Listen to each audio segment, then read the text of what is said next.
A week has passed, the cheers bursting out across Southern California in little geysers of joy, an exclamation in the grocery store line, a fist bump at the coffee shop, an amazed toast from the corner of the bar. LeBron James is really going to be a Laker. He's really coming here. There are hastily stitched 23 t-shirts hanging in sporting goods stores.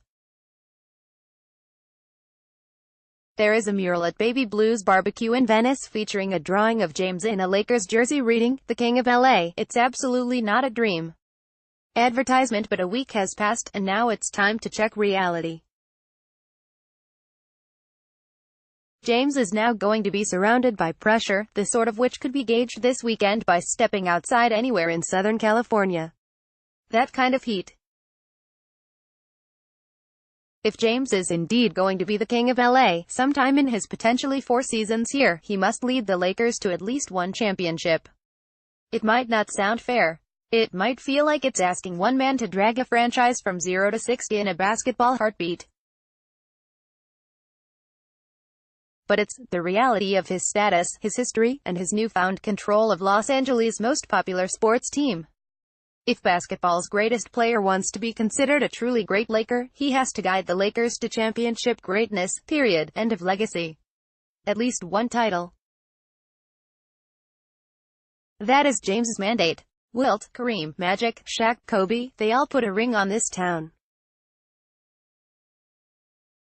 All but one truly iconic Laker has won at least one title, and the outlier was Elgin Baylor, but he was still part of a championship because he retired 9 games into the 1971-72 title season. Nobody is expecting it to happen in James's first season here. Not in the powerhouse West. Not with this still developing team. If they make the playoffs and win at least one round and challenge for the Western Conference Finals, it's been a success. The Lakers having the salary cap space for James to attract another superstar here next summer changes the stakes. The expectations for at least one championship arrive as soon as next season, and will remain until he leaves.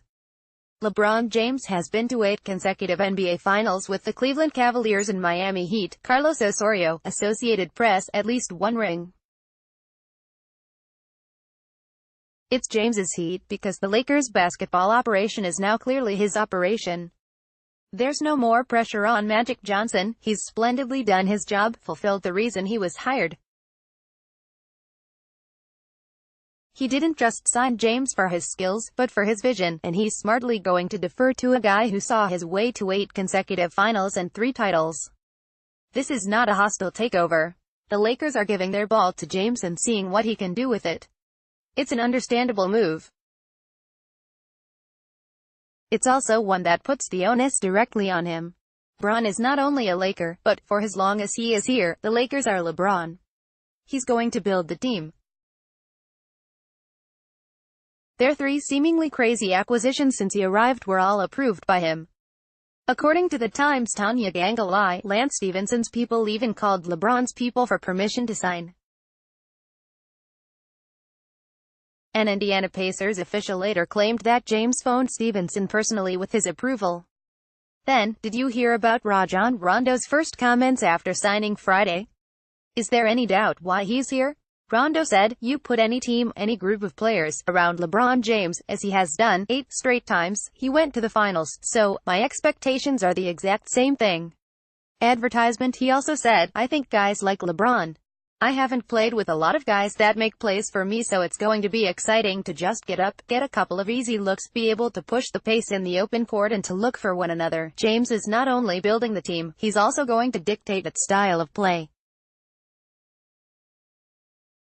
One would think the brick-firing Lakers would need shooters. James, however, apparently has a different idea, focusing instead on defenders and competitors.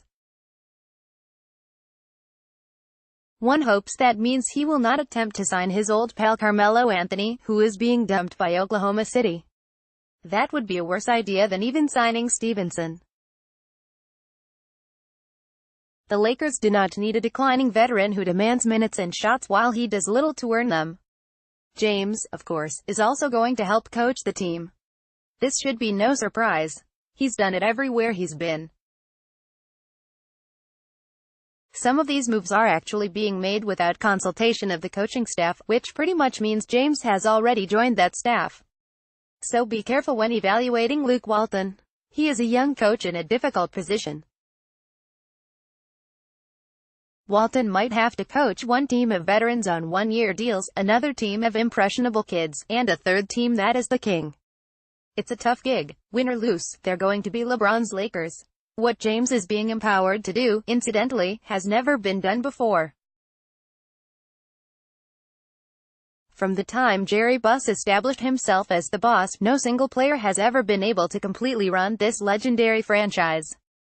Magic Johnson never did, even though he was blamed for the firing of then-coach Paul Westhead just 11 games into the 1981-82 season. In reality, Buss had already decided to make a change, and Johnson's complaints simply facilitated that change. Johnson was larger than life, but he was never larger than Buss. Shaquille O'Neal tried to run the Lakers, loudly demanded that the owner pay him, and Buss sighed and shipped him out. Kobe Bryant tried a different type of power play, loudly demanded the owner trade him, and Buss wisely refused and built 2 more titles around him. Heck, for a minute, even LeVar Ball tried to run the Lakers, and that lasted until his oldest son started clanking shots and his self-involved act turned into a clown show. No player has ever run the Lakers, but James is going to try, and while his resume gives him that right, it also raises the expectations that it will work. Check that. It must work.